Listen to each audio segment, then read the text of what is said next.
ಸ್ನೇಹಿತರೆ, ನೀವು ನೋಡ್ತಾ ಇದ್ದೀರಾ, ನಾವಿದ್ದೀವಿ ಇವಾಗ ಪ್ರಯಾಗ್ರಾಜ್ದಲ್ಲಿ. ಗಾಡಿ ಇಲ್ಲೇ ಪಾರ್ಕ್ ಮಾಡಿದ್ದೀವಿ. ಪಾರ್ಕಿಂಗ್ ಸಾಕಷ್ಟು ಜಾಗ ಅದ. ರಗಡ್ ಆರಾಮ್ಸೆ ಪಾರ್ಕ್ ಮಾಡಿಬಿಟ್ಟು ಹೋಗ್ಬೋದು. ನಾವು ಬೇಗ ರಾತ್ರಿ ಬಾರಕ್ಕೆ ಬಂದಿರೋದ್ರಿಂದ ನಮ್ಗೆ ಜಲ್ದಿ ಪುಣ್ಯ ಸ್ನಾನ ಆಗೋ ಚಾನ್ಸಸ್ ಅದ.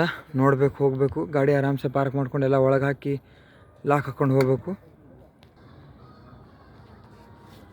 ಸದ್ಯಕ್ಕೆ ಪಾರ್ಕ್ ಮಾಡಿ ಬಂದಿದ್ದೆವು. ನೋಡಬೇಕು ಮುಂದಿಂದು. ಜಲ್ದಿ ಬಂದಿದ್ದರಿಂದ ಜಲ್ದಿ ಪುಣ್ಯ ಸ್ನಾನ ಆಗ್ತದೆ ಅಂದ್ಕೊಂಡಿದ್ದೀವಿ.